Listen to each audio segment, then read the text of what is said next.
TV रख के पास पागल हुई सास। आजकल वर्मा जी की पत्नी देवकी जी केबल पर रियलिटी शोज देख देख कर बहुत कुछ सीख रही हैं। जैसे आज तो वो सुबह सुबह बेसुरे आलाप ले रही हैं। सारे गामा धा। माँ जी, सारे गामा पा धा नी सा होता है। अरे वो तो सब गाते हैं, ये मेरा स्टाइल है। आवाज तो कम कर लीजिए माँ जी, पर्दे फट जाएंगे कान के। ये कहो कि पर्दों में आग लग जाएगी। देखना, मेरी आवाज सुन के जज आग लगा देगी, आग लगा देगी, तू तो आग लगा देगी, ऐसा बोलेंगे। सरिता वहां से परेशान होकर चली जाती है और सास रियाज जारी रखती है। सारे गाओ, सारे नाचो। तभी बाबूजी दुकान से लौटते हैं। अरे देवकी, क्यों तानसेन बनी हुई है? कान से खून निकालोगी क्या? अरे क्या हुआ, रियाज तो करने दो मुझे। इसको रियाज बोलते हैं? ऐसा लग रहा है जैसे घोड़े हिना रहा है। घोड़े पे बैठ के ही बम्बई जाऊंगी मैं तो, जब जज साहब कहेंगे कि देवकी तुम मुंबई आ रही हो। जज साहब, वो अदालत वाले? अरे नहीं नहीं, बड़े लोग हैं, आप नहीं जानते हैं। ओ मैं तो छोड़ चली अपना ये देश, बम्बई मुझे प्यारा लगे। गाना गाती हुई देवकी चली जाती है और बाबूजी अपनी सरफिरी पत्नी के इस संगीत प्रेम की चर्चा करने बहू के पास चले जाते हैं। अरे सरिता बेटा, सुनो तो, ये तेरी सास को क्या हुआ है बेटा? सुबह तो अच्छा भला छोड़कर गया था इसे। सिंगर बनेगी अब वो। सिंगिंग रियलिटी शो में जाने की सुबह से तैयारियां चल रही हैं इनकी। हाँ, अब तो कोयल के सुर मेंढक छेड़ेगा। हे भगवान, सद्बुद्धि दो इसे। इधर बाबूजी भगवान को कहते हैं और उधर राधा रानी प्रकट हो जाती है, देवकी की मोहल्ले की सबसे पक्की दोस्त। क्यों री देवकी, काहे इतना गला फाड़ रही है? कोई चीखने चिल्लाने का कंपटीशन है क्या?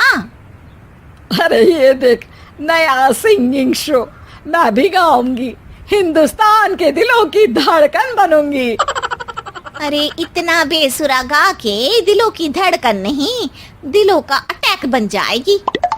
इससे तो अच्छा है कि नाच ही ले।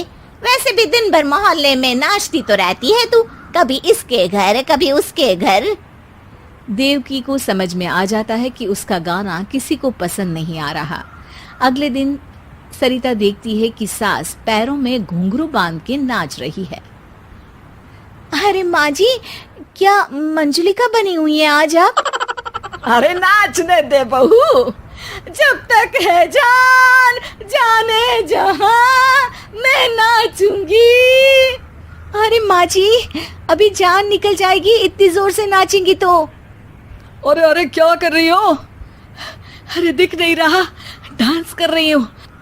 अरे जैसी तुम्हारी हरकत है, तुमको तो नागिन डांस करना चाहिए। वो भी करूंगी, भांगड़ा भी करूंगी। देखना, जज मुझे देख के स्टैंडिंग ओवेशन देंगे। हाँ, स्टैंडिंग ओवेशन तो देंगे ही, ताकि खड़े होकर वहां से भाग सके तुम्हारा डांस देखकर। अरे कुछ ढंग की चीज करो, ये रोज क्या नया शुरू कर देती हो? सास को लगता है कि उसका डांस का सीन भी बिगड़ गया।